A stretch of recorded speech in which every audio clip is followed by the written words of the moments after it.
Today we're removing the stereo from a 2008 Mazda CX9. We already have removal videos on the website for the DVD player that's in the roof of the vehicle, but today we have this in for the CD changer not working. What we're going to do first is set the parking brake, place the key in the ignition, and shift to a lower gear because we're going to get to this here in a little bit. Now we're going to start with on the left side of the dash, prying in along the edge of this side panel and prying all the way up along the edge and removing this side panel. There are several clips along the edge here that will clip in. They all release with pry pressure. That will remove the panel from the left side, and we're going to go over to the right side as well. Pry this panel back just a little bit of finger pressure in there. Pry and work up the edge of the panel as well. This panel will come out. Same clips, they all release with pry pressure. We have a full library of removal guides on our website at carstereohelp.com. We're going to start at the back edge of the panel that goes around the gear shift and pry this up.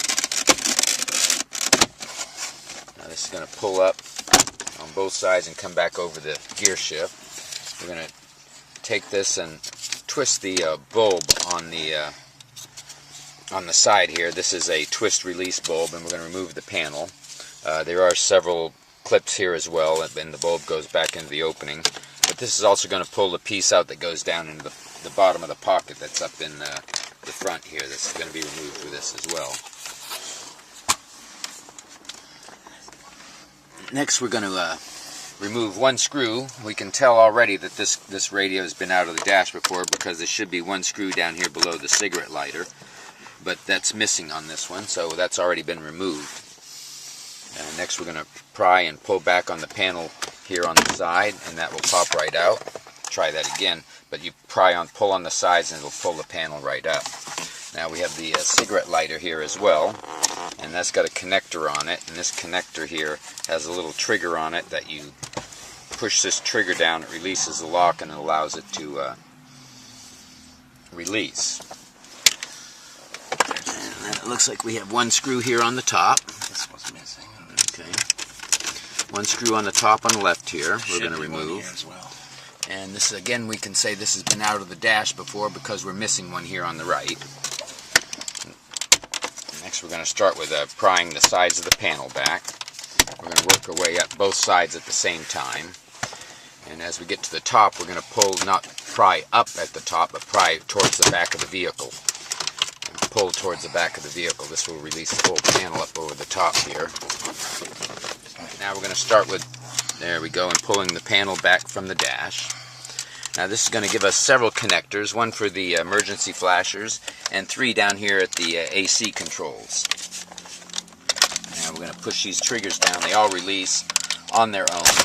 And next we're going to move up to the one for the top here in the center for the emergency flashers. And there's a trigger on the side of that one. We're going to try and get this at the right angle to get a better grip on that trigger on that.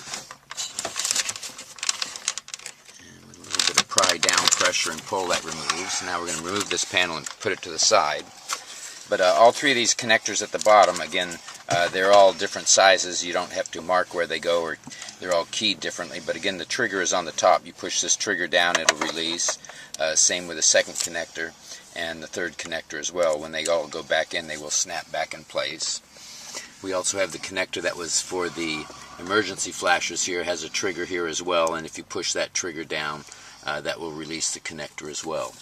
Now we also have the tweeter at the center of the dash here. If this is bad and you want to replace that, there are obviously two screws that remove this, and they'll come up, and the connector's right here as well, so you can remove that speaker if you're having problems with it. Now we're going to get back to the radio, and we have here on the right, we have all the remaining screws here on the right that are supposed to be here. No missing screws here. And we're going to remove the two screws on the right.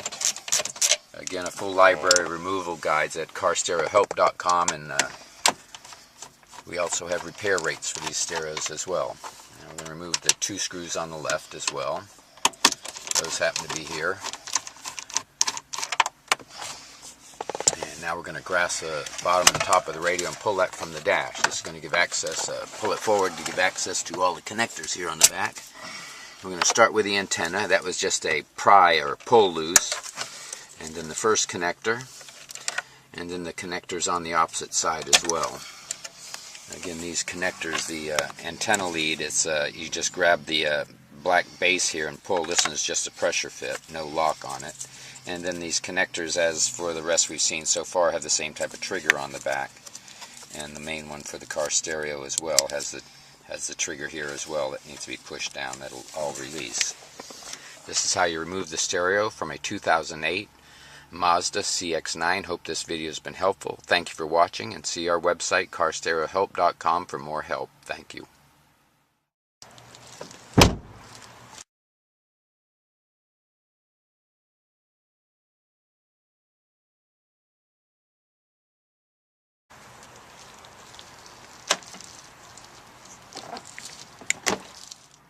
Today we're removing the stereo from a 2008 Mazda CX9. We already have removal videos on the website for the DVD player that's in the roof of the vehicle, but today we have this in for the CD changer not working. What we're going to do first is set the parking brake, place the key in the ignition,